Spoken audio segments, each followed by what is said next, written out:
The Mortal Kombat series has lots of characters, which makes sense when you consider the games have existed for 30 years now. Some characters are amazing, while others are, not so much, but I've covered basically all of them in past videos.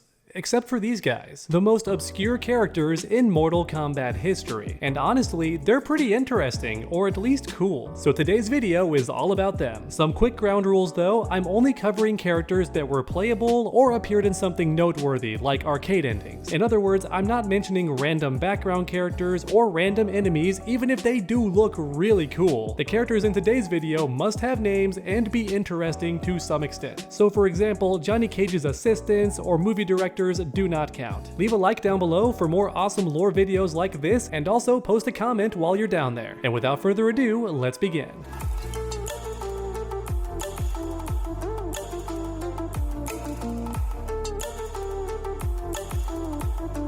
Starting off with Cyber Reptile. Yeah, this guy's pretty cool and only playable in one Mortal Kombat game. But luckily for Reptile, it's a fan favorite game, Mortal Kombat 2011, otherwise known as Mortal Kombat 9, because this game had the Challenge Tower and features plenty of obscure characters like Johnny Cage's director and assistant, who I've already mentioned twice in this video, and I promise not to do that, so I'm done, okay? The point is, the Challenge Tower has tons of obscure and interesting characters, and one of them is Cyber Reptile, which is super interesting because normally the cyborgs are only Lin Kuei members, and Reptile has definitely never been a member of the Lin Kuei, and yet here he is fully cyberized. I'm guessing because he's still a ninja and the cyborgs are always previously ninjas, and NetherRealm said close enough. But next up, let's talk about Monster from Mortal Kombat Deception. I made a big mistake covering this character in a recent video. I claimed that many fans consider him Scorpion, and while that is true, the game makes it pretty clear this is not Scorpion, since he confronts Shujinko long before Scorpion was ever born, so yeah, it can't be him. However, even so, many players do still think this could be Scorpion, mainly because he's wearing Scorpion's armor and is also champion of the Elder Gods in this game, along with Scorpion. He's the champion of the Elder Gods in Deception as well. And to make matters even more confusing, Scorpion also confronts Shujinko in the exact same location, just later on. So as the player, you fight both of these characters, Monster and Scorpion, in the exact same location, and they have the same title and are wearing the same armor, but no, they're not the same character. And I actually knew that before making the video, but I'd gone 2 days without sleep and my brain was not working. So I'm sorry for spreading this misconception even further. In fact, Google itself thinks that Monster is also Scorpion. That's how far this rumor has spread. But no, Monster is more of a mystery in the Mortal Kombat universe. There's no information about him, at least in the universe of Mortal Kombat. The developers have admitted that he was originally an alternate costume for Scorpion, but he looked too different. And as a result, they made him a brand new character who shows up once in Conquest mode, and that's it. Alright, next up, let's talk about Sarena's sisters, whose name I forget, but all of them work under Quan Chi in the NetherRealm. And in Mortal Kombat mythology Sub-Zero, you fight against these sisters. However, Sarena is the only character to continue onward into other games and eventually become fully playable in Armageddon. For whatever reason, her sisters get completely left out. I'm guessing because Sarena had the most speaking lines and also was in love with Bi-Han, and as a result, Sarena has way more fans than the other sisters, but I think as a whole, they're all pretty interesting, especially their designs. And if I worked at NetherRealm, I would bring all of them back for Mortal Kombat 13. I mean, why not? Make all 3 of them playable, but have their playstyles be very different. I honestly don't see why you can't do that, or at the very least, if Sarena is playable in the next game, give her alternate costumes where she looks like her sisters. That would be cool. Alright, character number 4 is an interesting one. Jade's mom from Mortal Kombat 9. Yeah, or at least we think it's her mom. It's never fully explained who this character is, which is why she created so much discussion online. Because when you watch this arcade ladder ending, it seems like NetherRealm wants to do something big with this character. She shows up in Jade's ending, and yet it's all about her. This character seems like they're gonna do big things in the future, and yet no. they're just gone forever, which I don't think has happened in any other fighting game arcade ending ever. A brand new character takes the spotlight, gets introduced, and causes tons of fan discussion online, and then just disappears forever, never to be mentioned ever again. To this day, I find that so crazy. You can't find a better example of an obscure character. However, some people online think this may be the template for Kronika, as in this was Kronika's original design, or at the very least, this character's concept inspired inspired Kronika in Mortal Kombat 11. In other words, this character on screen likely inspired the writer to create Kronika for Mortal Kombat 11. However, keep in mind that's all just assumption. There's no evidence for any of this. So next up, let's talk about Cyber Scarlet from Mortal Kombat 9's Vita version. That's right, if you thought Cyber Reptile was obscure for only being playable in